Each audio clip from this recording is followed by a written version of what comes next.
ये तो कागज पर पेंसिल से बनाना भी कठिन है, तो सोचिए इसे पत्थर पर कैसे उकेरा गया होगा। क्या आपको इस मंदिर के आर्किटेक्चर को देखकर आश्चर्य नहीं हुआ? हमारे प्राचीन पूर्वज जो धोती कुर्ता पहने वाले इंजीनियर थे, वह इतने विकसित थे, तो हमें यह क्यों बताया गया कि अंग्रेज भारत आए तब हम विकसित हुए? इसे देखने के बाद भी अगर आप वामपंथी इतिहासकारों के डॉक्टर षड्यंत्रों का अंदाजा नहीं लगा पाए, तो आपका स्वाभिमान अंदर ही अंदर मृत हो रहा है। यह प्रतिमा प्राचीन मंदिर के एक स्तंभ पर निर्मित है। 0.5 मिमी व्यास से कम पतली छड़ी को इस प्रतिमा के एक कान में प्रवेश कराने पर 6 का दूसरा सिरा दूसरे कान से होकर बाहर निकल जाता है। क्या आप बता सकते धोती कुर्ता पहनने वाले प्राचीन इंजीनियरों ने यहाँ किस तरह की टेक्नोलॉजी का इस्तेमाल किया होगा? भारतवर्ष के हिंदू मंदिर की भव्यता देखिए। इस मंदिर की मूर्तियों और छत के अंदर जो पत्थर उपयोग किया गया है वह है बेसाल्ट, जो कि पृथ्वी पर सबसे मुश्किल पत्थरों में से एक है। इसे आज की आधुनिक डायमंड इलेक्ट्रॉन मशीन ही काट सकती है, वह भी केवल 1 इंच प्रति घंटे की दर से। अब आप सोचिए कैसे इन्होंने 900 साल पहले इस पत्थर पर इतनी बारीक कारीगरी की है। यहाँ पर एक नृत्यांगना की मूर्ति भी है जिसने हाई हील पहनी हुई है। सबसे ज्यादा अगर कुछ आश्चर्यजनक है वह है इस मंदिर की छत। यहाँ पर इतनी बारीक कारीगरी की गई है जिसकी सुंदरता देखते ही बनती है। मंदिर की बाहर की तरफ जो पिलर लगे हुए हैं उन पर कारीगरी देखिए।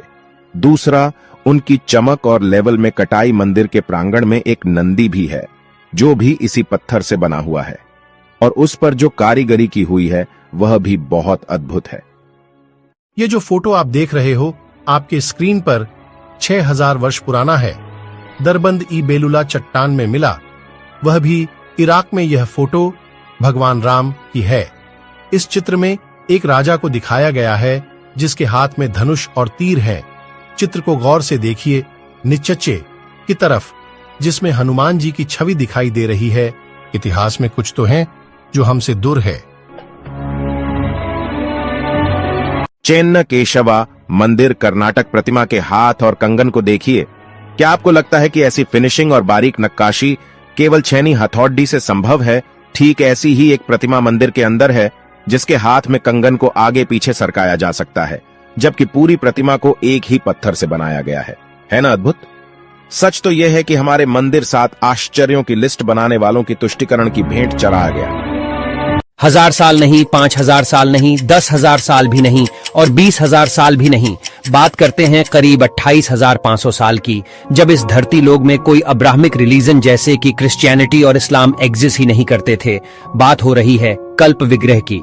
साल 1859 में नेपाल में शिव जी की एक ऐसी सॉलिड ब्रोंज से बनी मूर्ति मिलती है जिसे जब यूनिवर्सिटी ऑफ कैलिफोर्निया में रेडियो कार्बन डेटिंग की जाती है तो यह पता चलता है कि यह मूर्ति करीब 26,000 साल से 28,000 साल पुरानी हो सकती है, जो पूरे हिंदू इतिहास में धरती पर मिला सबसे पुराना लॉर्ड शिवा का आइडल था।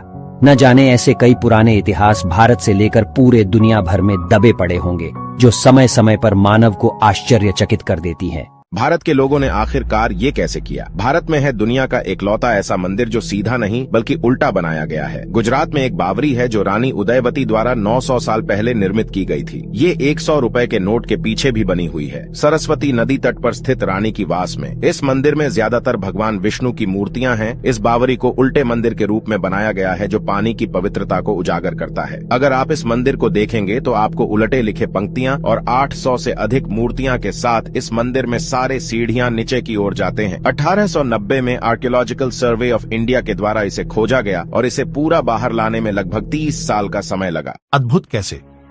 इतना घर्षण रहित तो बेयरिंग लगाने पर भी न चल सकेगा। भारत के मंदिरों की अद्भुत अविश्वनीय कुशल शिल्पकारी एक ही पत्थर को काटकर नक्काशी तक तो ठीक थी, पर पत्थर के अंदर इतनी घर्षण कैसे? मेरे पास शब्द नहीं है, आप ही कुछ बताइए कमेंट्स पर। बस हम और आप कल्पना कर सकते हैं, आधुनिक मशीन भी नहीं कर पाएगी।